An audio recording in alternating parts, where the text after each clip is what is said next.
Good morning, afternoon, evening, ladies and gentlemen. I'm George Moss again here at allpointstv.com, and we are very elated over our guests this afternoon. We're coming together on Thursday today at 2 o'clock, rather than our regular time on Monday at 2 o'clock, and we're so happy to have once again a person we had in the studio some time ago, and I met him for the first time then, and I'm very glad to have him back.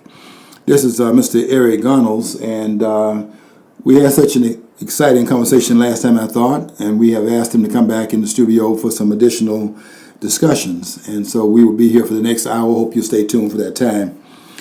Eric, we were talking last time about your participation in the campaign of the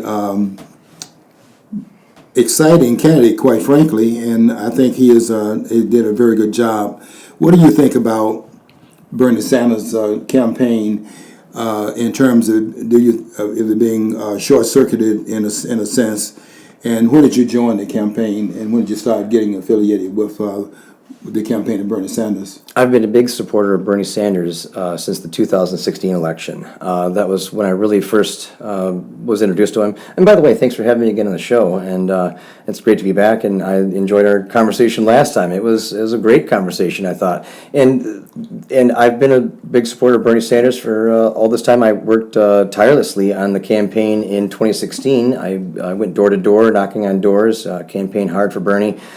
I was a big supporter of him again this run, for 2020. The last time we did the show, Bernie was like really ahead in the polls in a lot of the states, and he really, showed a sign that he was really going to climb. That all turned around, obviously, with South Carolina's vote and the Joe Biden, and then.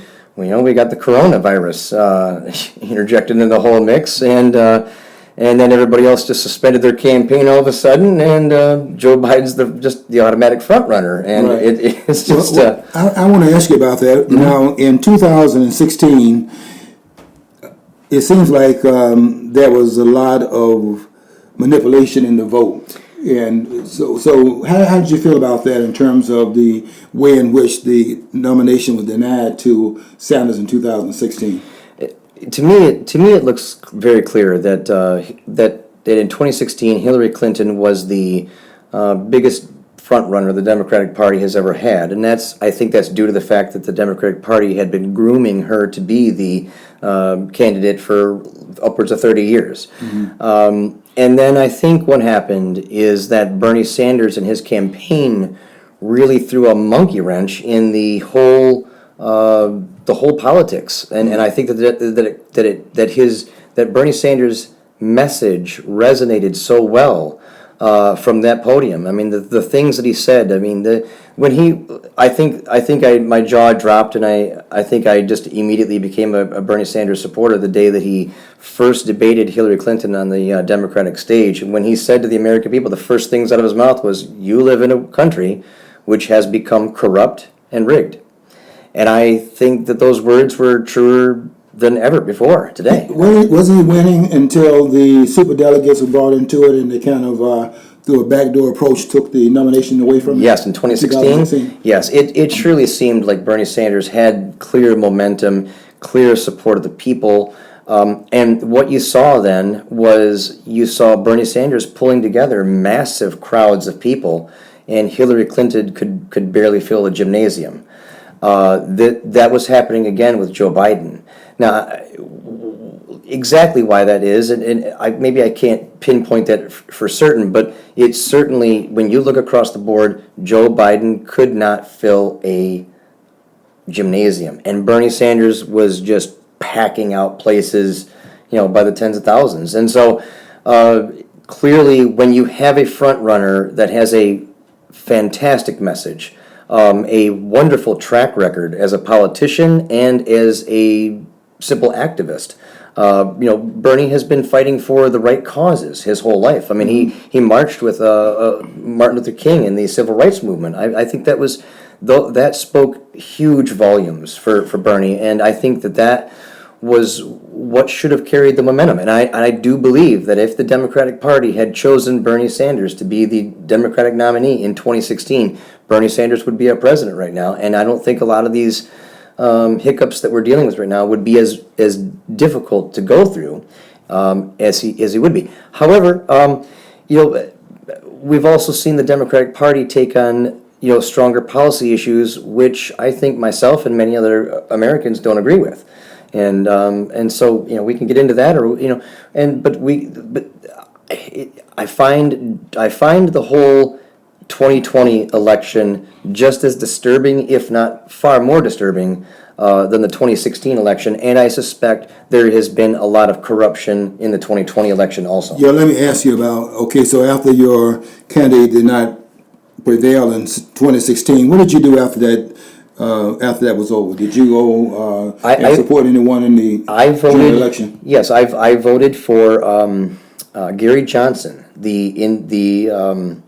the Libertarian Party, and I voted for Gary Johnson. I'd actually been following Gary Johnson for longer than I had been Bernie Sanders. I'd actually known about his career in Arizona as the governor there, and so I really think Gary Johnson had a platform which resonated well with me, and I think most Americans. I think that what we're seeing today in national politics is a radical divide. I think the right is going too far right. I think the left's going too far left, and I think that everybody can see that divide getting wider. And I think that this could have been the year, and could still be the year. You don't think that Sanders is too far left? Some say that he is. I think that he has good intentions. I think Bernie Sanders has good intentions in a very badly broken system, and I think it's difficult for us to have these conversations. Although I got to give Bernie Sanders a lot of credit, because he brought out a lot of discussions that would never have made a presidential debate stage had he not been so strong and adamant about those things. And I think majorly one of those subjects is the legalization of marijuana nationwide. Mm-hmm. And I think that's an important value and an important cause, one that I have fought for my entire life, because I've always witnessed the hypocrisy of the drug laws, and I've always understood the inherent racism in the origin of those drug laws. And so when you look at the history of that, and you realize that that it was, when they ended segregation in the 1960s and the civil rights movement and so forth, that once that occurred, then they had to come up with, I say they, I mean, the government, and I think, people that are in offices or positions of power thought that they needed a way to control not only black people, but also poor people, not just black people of one color, but people of all colors, and just poor people. I think that they needed a way to control people, and I think that they wanted to create a offshoot of government bureaucracies that would receive government funding and so forth, and just create jobs for people. So politicians often use these job creations as a means of saying, "Hey, look at what I did. I did a good job. I did a good thing." But we have to. But years later, here we are reflecting on the drug war, going, "Well, was that really a good thing?" Because if look at our prison population, it skyrocketed. I mean, today America has only 5% of the population, world's population, but we have 25% of the world's prison population, and I think that that's an identification that we did something wrong along the way. And if you look back, I think that a lot of people, what they see today as systemic racism, really is a systemic war on poverty, and many black people and people of color and so forth fit into that category. Therefore, it looks like racism, but instead it's a systematic war on poor people, and a systematic war on just those that have differential advantage, over others. You see it as a class, more of a class issue? Than race issue. Yes, I understand that it certainly was a race issue, because I fully understand that we have a history of racism in this country, and we have a lot of and I do think that because of we came out of that racism, I think a lot of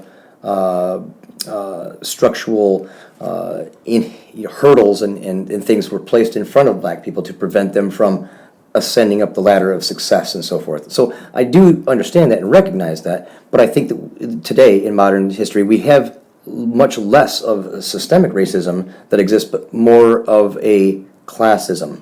And I think that the lines get blurred there. I think people don't know and can't decipher the difference. But if you looked at the statistics, like drug crime, nonviolent drug crime, makes up like 65% of the prison population. So I'm a big advocate for in the social movement that's going on right now with, of course, the death of George Floyd and so forth, where we're talking about reforming police policies and so forth. I look at this as being a major factor. If we end victimless crimes in general, and I'm talking about like nonviolent drug crimes, even nonviolent gun crimes, because let's face it, a lot of gun crimes are simply nonviolent. They're just simply a transportation violation, but you get a felony for it, and then of course that stays on your record. That's a good point. And then of course, if you're busted with drugs too, then that's a double whammy. I see. And then and then I think what we see. And of course, many people point out the statistics that black people are disproportionately arrested and so forth compared to white people, and I think that is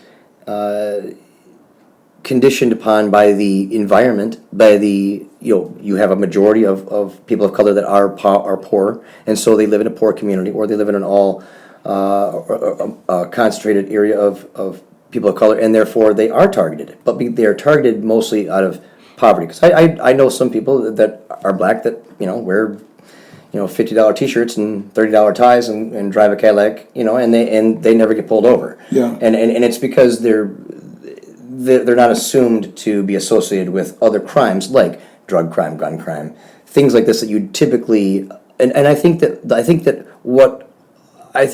the message of police targeting people of color, I think that's not correct, because I think that police are targeting poor people. I think that police are targeting other variables. Like if the law enforcement sees you driving a $500 beat up car, rusty car, with the muffler dragging, okay, and they pull you over and you're wearing and they see, they know you're wearing a set of Walmart clothes, you know what I mean, and you didn't go to Men's Warehouse, I think there's other variables that they pick up on. I think that. Let me play off one of please. your points you made here. I kind of see it a little bit differently in terms of the systemic racism issue in the country.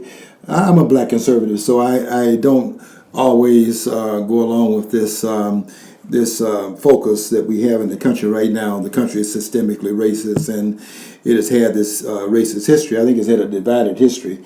And I see it somewhat in the lens of Frederick Douglass, who had been told by his mentors, one of whom was William Lloyd Garrison, that the Constitution was a racist document because it had the 3/5 clause in it. And Douglass had taken that word for that reading of the Constitution.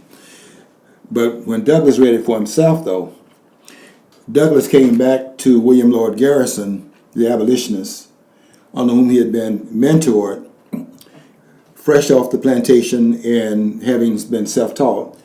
And he came back and told Garrison, he said, hey, this is not a slavery document, it's an anti-slavery document.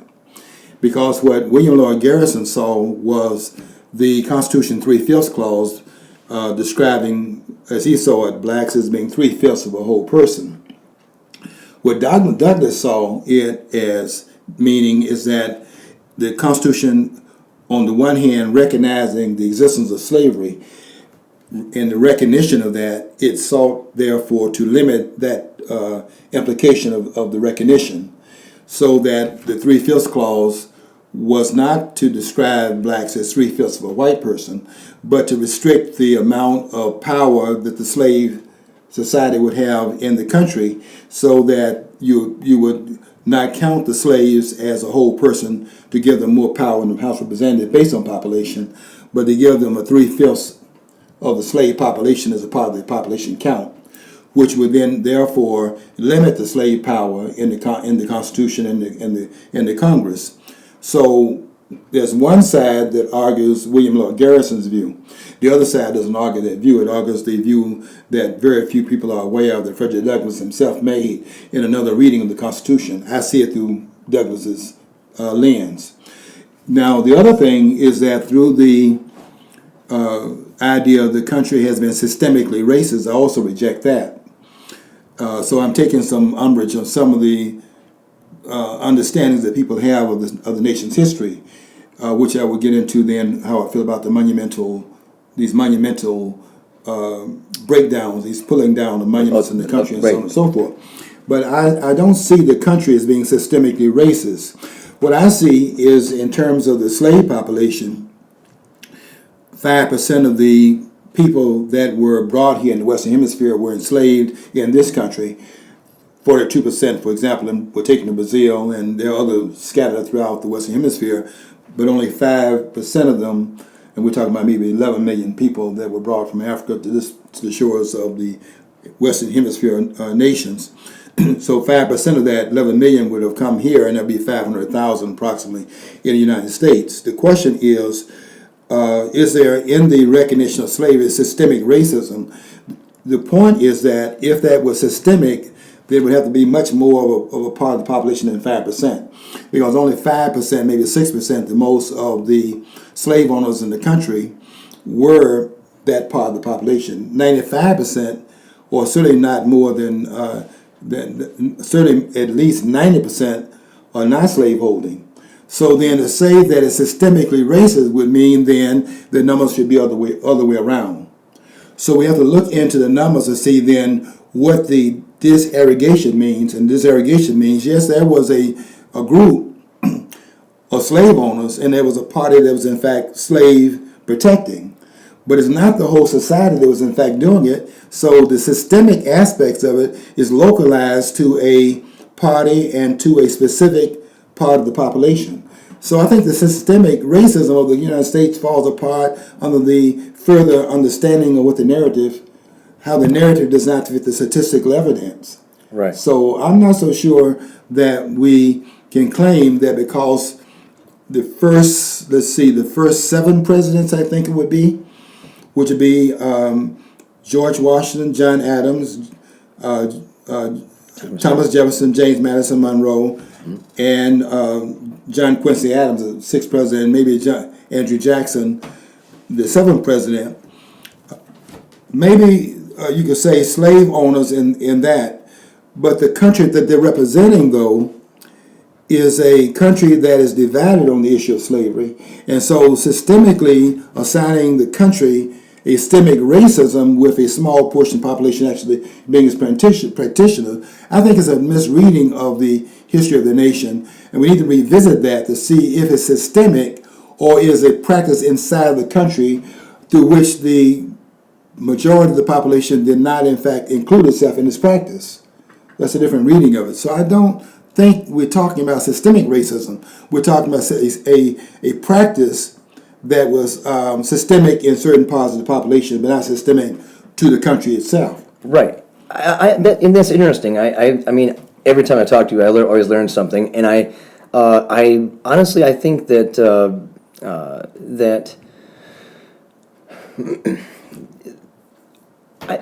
for example, do you think we've come a long way since I mean, we've come a long way to end racism, don't you think? I mean, I think we're making, well, the mere fact that we have to make a lot of the propositions up about racism today shows how far we've come, because we don't have so much systemic racism, we have a systemic narrative of racism. I would agree. A lot of it, look at these cases that we're talking about. I don't even think that George Floyd's death would have been a result of racism. I was just about to ask you that. This is inappropriate behavior on the part of this officer. Yes. And yes. Nobody, I've talked to officers, and I'm sure the officers outside the 4 that have been charged in that incident, many of them were junior members of the police force, and they didn't have one of them had been placed on the police force very recently, and didn't have the seniority to intervene. What did they know? They were just on the force recently. And here's this more senior officer who had a very bad track record doing some inappropriate things, But what are they to do? I think you intervene. I want to get that out of the way. They should have intervened. Yes. But I do understand the non-intervention can have a non-racist explanation for it.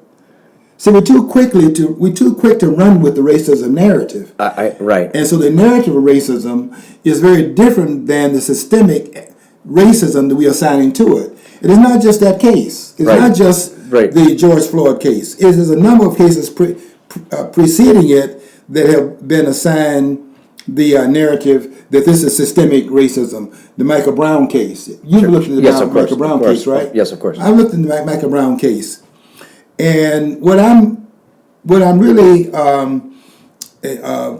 impacted by, and I think mostly focus on, is the restraint of Officer Wilson. Yes. Because Darren Wilson, when you reach inside of an officer's car, which is what Michael Brown did, and I looked at all the evidence that they have in that case, and when you reach inside of an officer's car, after you block the door so that he cannot get out, and you have your hand inside that car, and he's trying to restrain you, and now he's reaching for his weapon because this person outside the car is 6'4", he weighs 290. You've seen the size of Darren Wilson. Right. So there's a size differential and there's a proximity of the threat.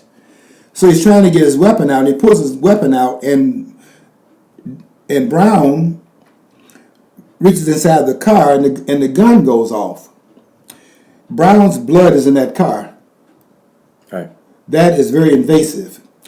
And when the gun is fired accidentally, because they're now wrestling for control of the gun, you're not going to surrender your gun if you're an officer. And both Darian Johnson, his partner that was there, who I think they were engaged by the way at the outset of the conversation, that there is provocation there.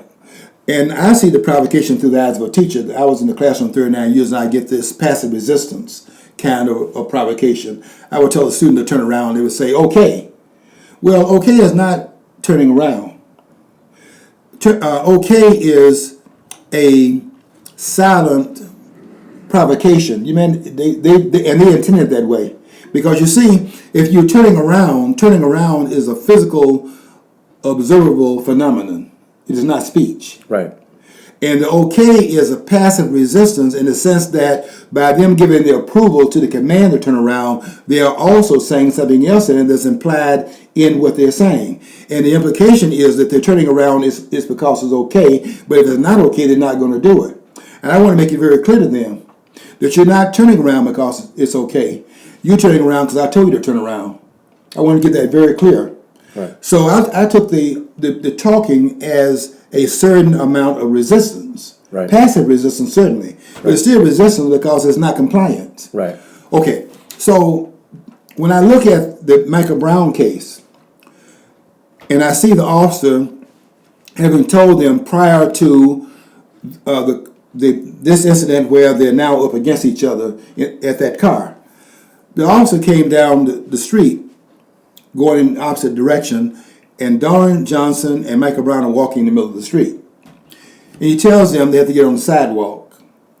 And he goes on about his business, but he looks through the rearview mirror and he sees that they're still in the middle of the street. So he turns the car around to say to them that he told them to get out of the middle of the street. Darren Johnson then answers this way: "Oh, we're just going down." You see, that's what I'm talking about. "Oh, our friend is just going. We're just 2 blocks." Well, is that getting out of the street? You see, that's the same thing in that classroom I'm talking about. Right. They are resisting the officer. Right. So now the officer turns a car around and comes on that side, and Michael Brown puts his 6'4" frame, his 290-pound frame up against that car door, and the officer cannot get out. Right. That officer's at a disadvantage sitting down, and Michael Brown is standing over him. He's now having to escalate his effort because this has been a provocation. And he pulls his gun out because he sees this is now a more physical confrontation. Right. And he pulls his gun out as a restraint, and by him wrestling the gun goes off. and that's where it now is escalated to that level. Right. What I'm saying here, and what I was really impressed with in Darren Wilson's response was that in them, after the gun gone off, in them not being shot at as they ran away. Right. Because I don't buy that the officer in this other case, with this recent case with what's his name, Rochester. The other case just came out where these officers been charged. Brooks. Yes. Was it Rochester Brooks? Yeah, I think Dorchester or something. I'm having trouble with his first name, but yes, his last name is Brooks. Brooks' last name. Yep. See, I think it's different in Brooks' case. That's another provocation there. You take the officer's weapon. The officer is pledged not just to defend his own safety. It was Rashad Brooks. Rashad Brooks. That's right. You're exactly right, John. Thank you. Thank you. John's always on it. I always can depend on him to give us information. Thanks, John. But Rashad Brooks is a different provocation. When you take an officer's weapon, yes, and that weapon's in your possession, it's not just to stop these safety issues related to the officer.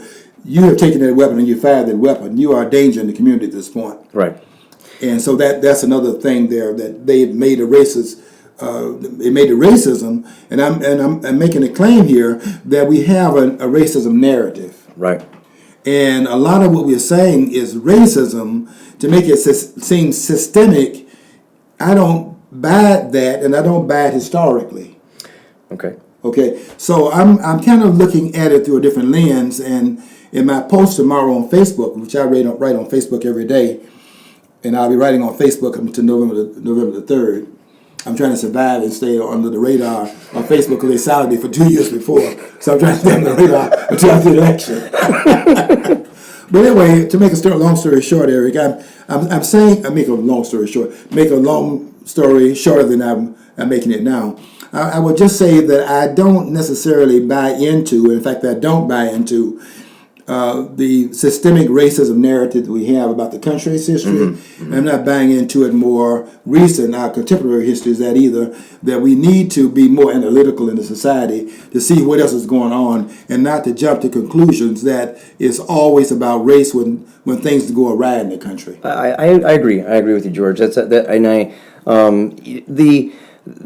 I look at George Floyd's death, and the first thing I can remember, watching that before the news media even picked it up. The video was going viral on social media, and when I don't know a single person that saw color when George Floyd died. I think every person, no matter what color you are, you could look at George Floyd. The American people came together. That's right. And said that's wrong. That's wrong. And on that first day, we saw white and black people 50-50. I from all the videos that I've watched on that first day of the rioting on the police cars and the police station, which in many respects, look, I know people question whether my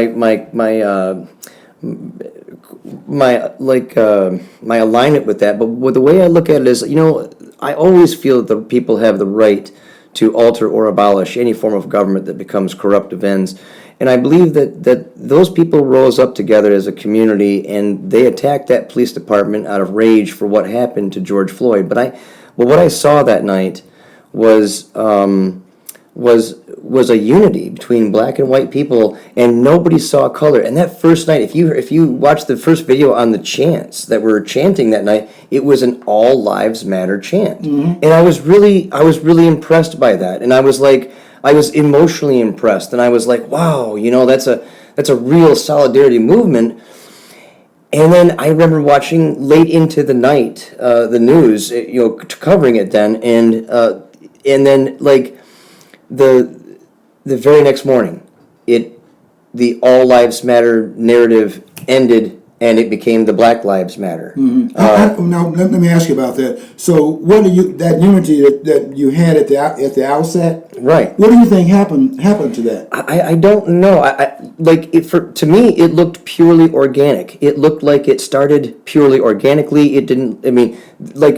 like I was watching the crowds, the faces of all the people in the marching and the crowds and the people that were, running up on the precinct in the patrol cars and smashing and spray painting and those people were, acting out of rage and frustration, but nobody saw color. There was white people, black people, side by side. Everybody was involved in it, and it looked like a real solidarity movement. And then the next day, it's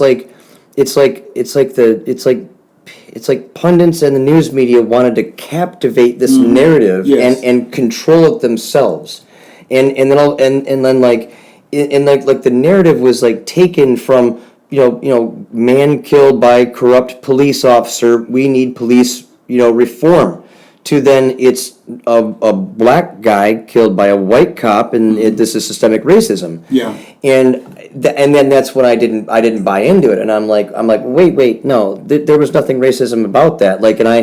And at that moment I was like, okay, maybe I need to go back and watch all these videos. Maybe I need to fully understand what happened with the George Floyd scenario, so that I understand if there was some racism there or whatever, or if that. But when I looked at it, the white officer that had his knee on the George Floyd's neck, in the entire series of videos that lead up to that, it is the black officer which does over 75% of the handling of George Floyd. Not only is the black officer the one that initiates the initiation with George Floyd, the black officer is the one that makes the decision of the arrest of George Floyd. The black officer is the one, originally handcuffing George Floyd and taking him over to the patrol car. It was several scenes and videos and moments later when the white officer showed up, and then after the white officer showed up, by this time the black officer and the Oriental officer, because it was more than just one race of person officer there too. So the Oriental officer and the black officer were already struggling with George Floyd because he was resisting arrest, and that's the point I think the media doesn't bring out. What is, like you pointed out, what is resisting arrest? Well, they already had George Floyd handcuffed, and a lot of people say, well, how could he be resisting arrest if he's already handcuffed? Okay. Well, he was resisting arrest by standing outside the car. He didn't want to go in the car, and in all the videos you can see, he didn't want to go in the car, and they're like, at this point yelling at him, get in the car, get in the car. You're getting in the car, and you don't want to go in the car. And he says things like he's claustrophobic, or he comes up with other excuses as to why he doesn't want to get in the car. The Oriental officer, puts his knee in the back of George Floyd's knee and bends his knee to get him to squat down to sit in the passenger seat of the rear of the car, the patrol car. And then, of course, the other white officer, there are two white officers show up, and then, of course, the main white officer there, I forget his name, but he then proceeds to try to convince George to get in the car. Pushes him in the car. Now you can see the beginning of the force used, but the force is being applied because he won't get in the car, and so there's moments where you can see them push him in the car, and I think that when they begin to get physical with him and they begin to physically try to push him in the car, I have no doubt that probably one of the officers, I don't know who, but probably one of them is probably hit him in the mouth. That's why George's mouth was bleeding, and then of course then because he doesn't want to go in the car, maybe there's a series of protocols. One of the officers had already phoned in for an ambulance. Radioed in for an ambulance. Then he radioed in again to the ambulance, told him his lip was bleeding, just to give him a heads up. I don't know, maybe that was his protocol. Then it's the black officer because now they've got George laying across the seat, okay, but his head's poking out one end, and I think he was sprawling across the seat with his legs hanging out, so they couldn't close the door. Now they can't close the door. So now the white officer comes around and assists the black officer, pulling him out of the car, dragging him onto the ground. Okay, and then of course the black. Why did they pull him out of the car?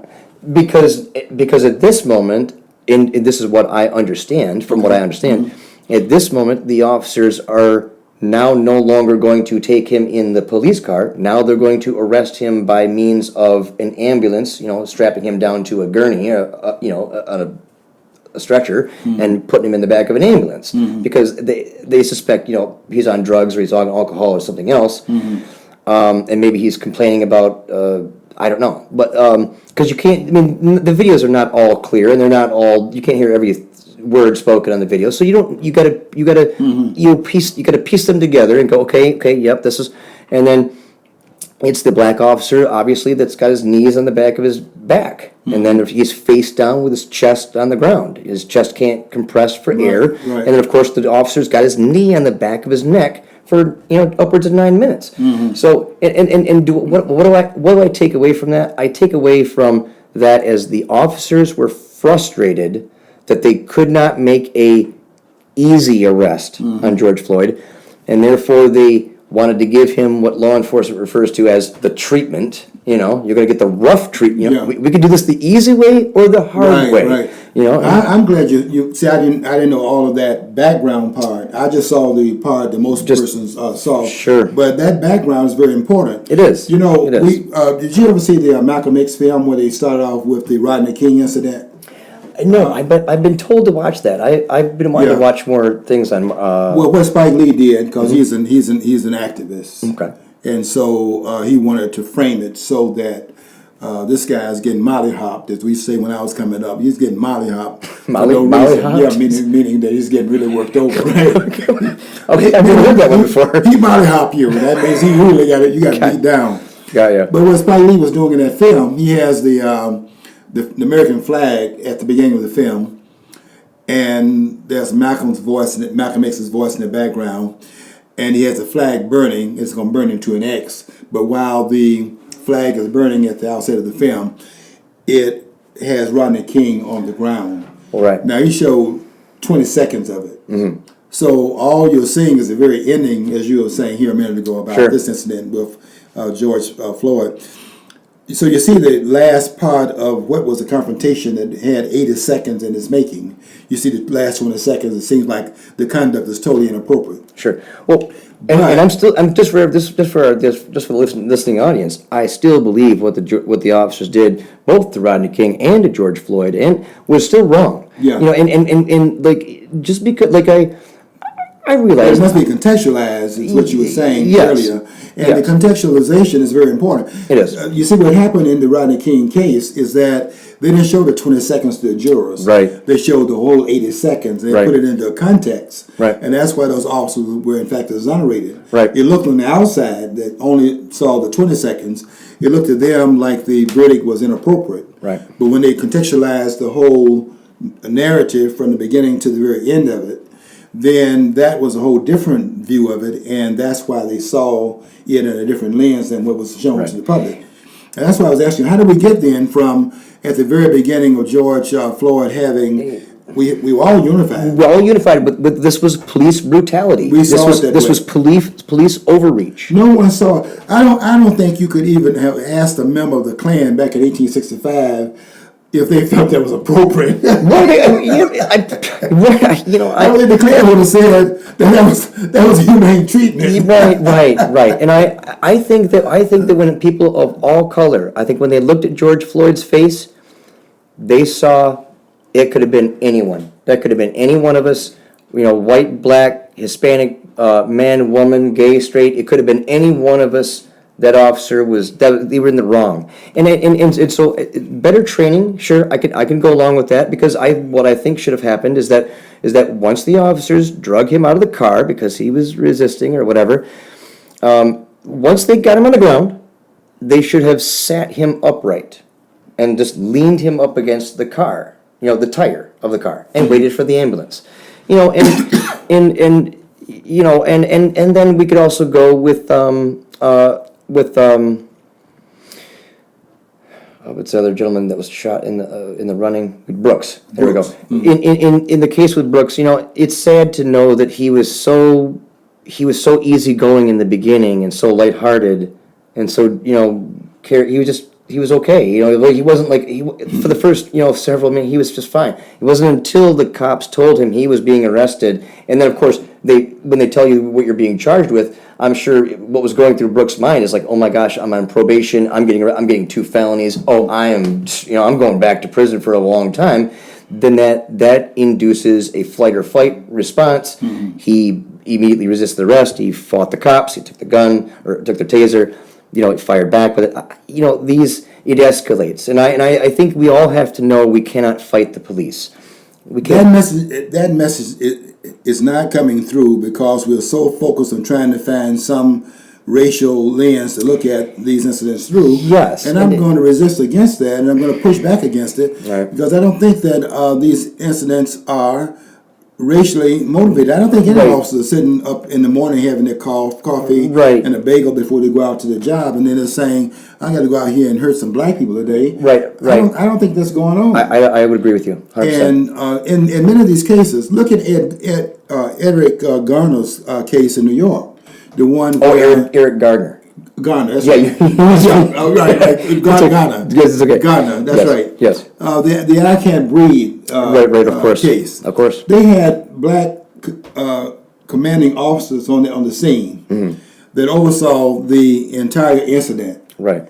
And they did not see, and they were senior over this officer, by the way, did not see the reason to intervene because Eric Garner was in fact resisting. This is you've seen this guy. Yeah. You cannot get on this guy's back by getting right in back of him and get on this guy's back to try to bring him back this way because the legs are designed to bend backwards, but not bend to the side. If you look at that film very carefully, you'll see what they did was to get to the side and pull him down that way, whereas your leg's not made to go in that direction. Right. But going backward, you simply rear up and they're on your back. These persons on your back, as big as he was. So they brought him down because he's resisting. They're trying to get a handcuff on him. And because he's so big, there are more guys on him than 2 or 3 guys on his chest. Sure. So he says that he can't breathe. So he's resisting, and then he can't breathe, but it's not because he's being choked. Right. Nobody's choking this guy. Look in the film, you see it. He's a big man. He's a big man, and he's got a lot of weight on his chest, and of his own weight. Yeah, and sure. and they're on his chest trying to handcuff him. Sure.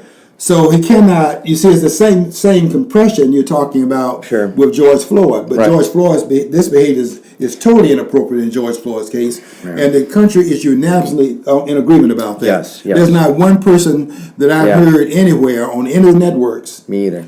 That said that was appropriate conduct. Right. By the way, I talked to a cop who had been a cop for like over 30 years in 2 different states. And I talked to him within a week or so after this happened, okay? And he said, now while in Minnesota, the chokeholds and stuff they did were okay to use, he just couldn't see when you had a man face down in handcuffs with his hands cuffed behind his back and 4 or 5 officers standing around, there was any need for standing on his neck. Right. So even a trained officer, a 30-some years of experience, and a training officer on top of that, he said that it was over the top for that and it was ridiculous. He was appalled at it himself. Right. No sane person can watch that for 8 minutes and 46 seconds. Right. And you can see the total weight of that person's knee is totally on him because the other leg is swinging outwards, so he doesn't have any weight on the back leg, and so that's nobody's going to disagree with that. And what I was asking you, Eric, was we had this unity at the beginning of it, all Americans, and this is the greatness of the character of the American people, and I don't like the American people being mischaracterized as a racist group, because I know I've been around many countries in the world, in African countries too, and I have seen some inappropriate things, and I've had black people tell me that they were being that are in another African country, not of their own birth, and telling me they're being treated in a racist way, and they're all black. I've had that conversation in Gambia. Wow. And then Senegal is next door. Wow. These guys are Senegalese, and see. Gambia is surrounded by Senegal on 3 sides. There's one outlet to the Atlantic Ocean. So it's surrounded by Senegal.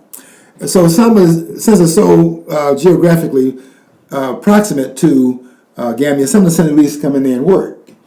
And I had Senegalese tell me that they're being treated in a racist way in Gambia. Now, all of them are black people. Right. So I understand that you can have the narrative, and it can be necessary. It does not necessarily have to be true. Right, it doesn't necessarily fit. But right? I've heard them make that claim.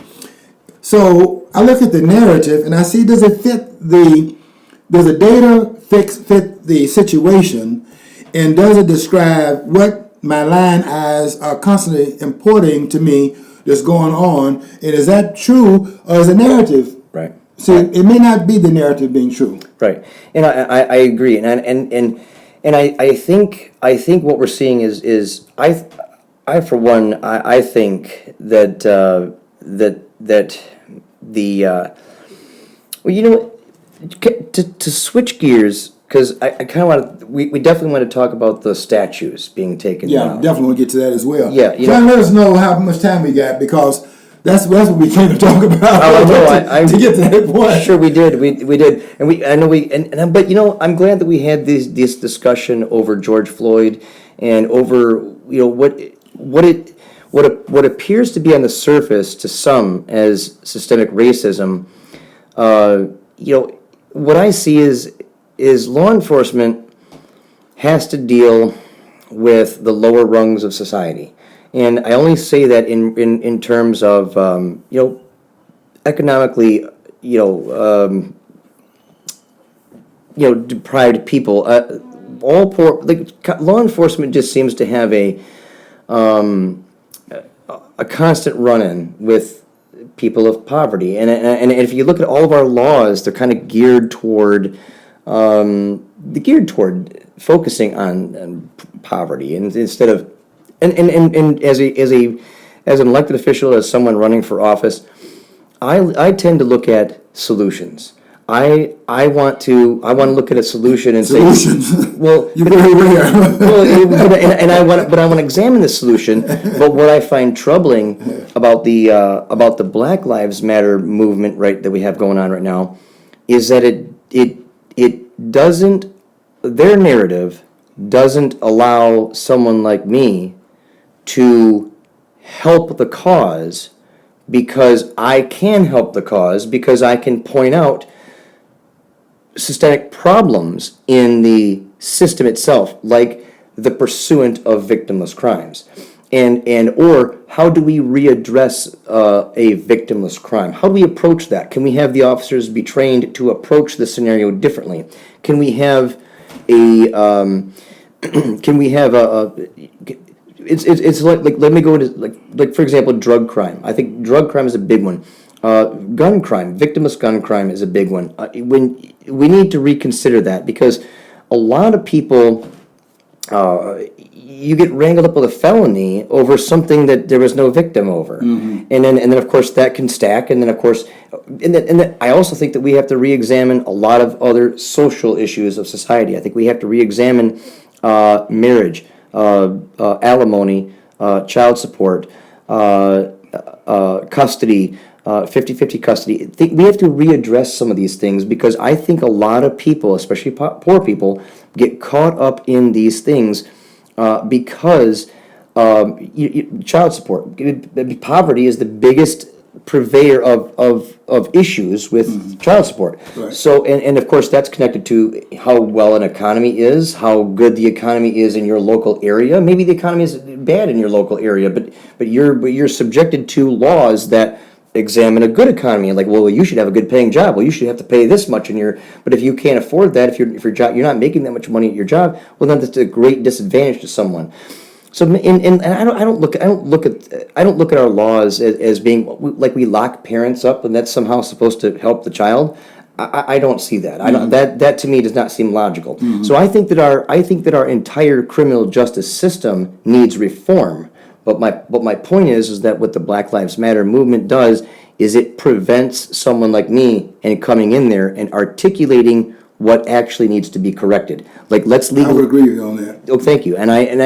Because if I'm at a meeting, if I'm at a governmental meeting where I'm trying to make a motion to present an idea or discuss the details of an idea, and if the conversation of systemic racism keeps getting brought up and it keeps being yelled and yelled and yelled, well, that's not something that I can legislate away. Whereas I can legislate decriminalizing things like marijuana. And by decriminalizing marijuana, we in Michigan here, like we did in 2018, reduced police arrests by 20,000 people a year.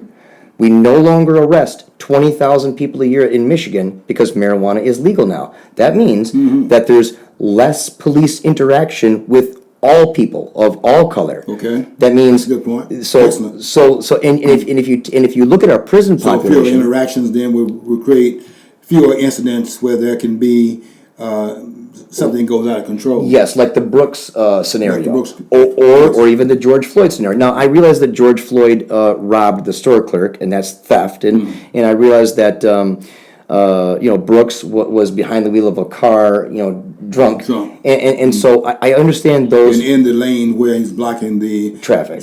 for the customers to go through. Of course. the window. So I understand that those were crimes that we still have to acknowledge. Yes, those were crimes, and you can't do that, and we should have a punishment for that so that people learn better and this and that. However, maybe on your first arrest, of a drunk driving issue, maybe you don't go. Maybe you don't. I'm just saying this is a conversation we need to have as a society. Yeah. Maybe you don't get arrested your first time. Maybe you get detained. Maybe you get you can make a phone call, have someone drive your car home, or maybe your car gets towed. Maybe you have someone take you home. Maybe you got to pay some expenses. Maybe you got to pay some fines, and you got to do some community service and take your punishment after the fact. Okay, but maybe to avoid the flight or fight responses that people may be triggered into, especially if they're intoxicated, and of course we need better training of police. I'm all for that, but we also need to talk about demilitarizing the police, and so this is what I'm talking about. Like when we talk about movements and their narratives and what we try to achieve as goals from these movements and changes. When you look at the title "defund the police," I think a lot of people get that. I think people hear that and they go, "Well, what does that mean? Does that mean if I call police, there's no one going to come?" No, that's not what it means. To me, what defund the police means is we demilitarize the police. We don't give them so much money that they're buying, Humvees and armored tanks and more tactical weapons and using a more militarized training. Whereas we should be focused on, okay, let's de-escalate situations. You arrive at a scene, there's nobody violent and this and that. Okay, fine. If it's really not a big deal, fine. Turn it over to a social worker. Move on to the next case if there is some more violent crime occurring. Take precedence. I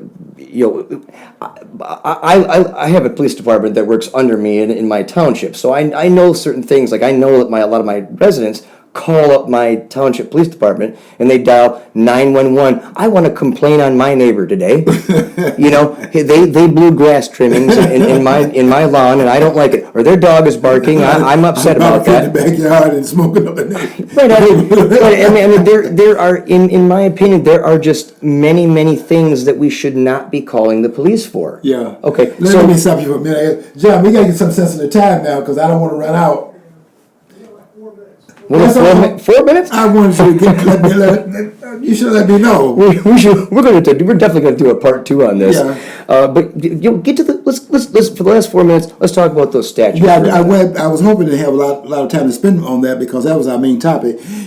I'm going to do a little bit of pushback on the reason behind the defund the police. I think that Minneapolis gives us an inroad into what they're really doing here. They want to banish the whole police department, and I do think this is what Heather McDonald wrote about the war on cops in this country. I think it's an anti-authority type of movement going on, but we can talk about that maybe now in another program. Sure. Let's get to John. I have to take you outside and work you over because you didn't give us enough time. But I want to talk to you about the monuments. So what is your reading on that? My reading on the monuments, if because I really, at first I was like, okay, well, we shouldn't be defacing, public property, and if we're going to take out rage, whatever, we can fine take it out on the Minneapolis Police Department because, they're directly responsible in the whole George Floyd situation. But then at a second glance, I thought, if those statues were Confederate and we fought a war, they lost, So we're trying to stop down. well, right. I mean, like, hey, I can justify that. And then at the same time, though, from what I understand, is that some, if not many, or all, or many, of those statues were put up during the Jim Crow era. And if they were erected during that time as a measure of disrespect to people of color, if they were erected at a time where white prejudice, or white people that were bitter over the loss of the Civil War, if they felt, if there was racist motivation behind that, which in some cases I see that. I do see that, and so if they were erected during that time and for reasons behind that, then I think it's the right of the community to have it petitioned to be brought down. Now, they didn't do a petition; they obviously had a protest and they jumped on a statue and started spray painting it and hammering it.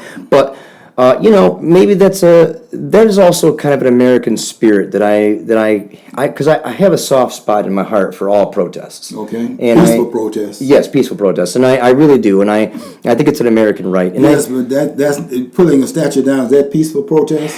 Yes, I know. I hear what you're saying. Because if we don't draw the line somewhere, then if we condone that behavior, then it could. Where does it end? Yeah, right. See, I'm doing part 2 on a narrative I'm working on right now, and part 2 deals with this tomorrow in my post on Facebook, and I will be taking some umbrage with these monuments being pulled down because I think it's an inappropriate application of history.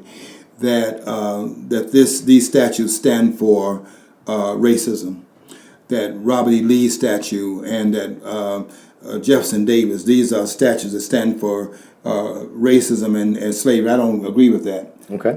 And I know that this war could not have been over the way it's being described because we had slavery on both sides of the divide. We had slavery in the Union with 4 states having slaves while the Civil War was being fought. And we had slaves on the other side, and the only application of the Emancipation Proclamation were the slaves in the states that they were fighting. It did not apply to the slaves in the 4 states in the Union. Right. So a lot of things have to be cleared up here about the history of that. The South is not fighting the war with slavery, and I know that for looking at Lincoln's inaugural address. You see, what we have in this country right now is that people are doing a lot of narration. They're not looking at the documentation. Okay. And my job, I'm a historian. Right. My job is to correct the record and also to correct what the historians are saying. Okay. Because they have not read the records carefully, and I'm going to clean this up in part 2 tomorrow. This war is not over slavery. Those monuments are not representative of one side saying, we got to get your slaves off those plantations and firing shots at them to bring that about. And the other side is saying, no, we're going to keep our slaves. Get out of here. And they fire. That's not what this war is about. Right. They can make that the narration, but that's a narration again of the racism involved in it. This war is over the same fundamental issues that were raised by the founding fathers of this country, and that's why they are fighting in their footsteps. So don't forget, Robert E. Lee, grandfather, was the person that started the Revolutionary War. Light Horse Henry Lee, that was his grandfather. And it's the same issue. And what is the issue? The issue of taxation. Without representation? Without representation. But the taxation is through the banner of the tariff issue. And that's what the South is rising about. And it's a whole, we'll do that we have to have another part. Definitely. But we will have to talk about that in the next time. John is getting ready to saw his neck off, telling us. I have to always worry about John's neck. He's always doing this right here. Get out of here. I hear you. So I say this. I say take those statues down and put them in museums. If the city council, the community council votes to do that, then fine. okay, and we'll end it on that note right there. Eric, you get the last word. You also get the last word here. Sorry. I want to thank you for coming in, Eric. I always Thank you. enjoy talking to you. You're just an interesting person, and You are too, I George. love your fairness and your Thank you. openness to different ideas. Likewise. We're going to do a part 2 at some point in the future. Want to, in fact, thank you for watching the program for the last hour, and want you to, as always, to follow your dream, because if you don't follow your dream, you'll never know what's on the other side of the rainbow.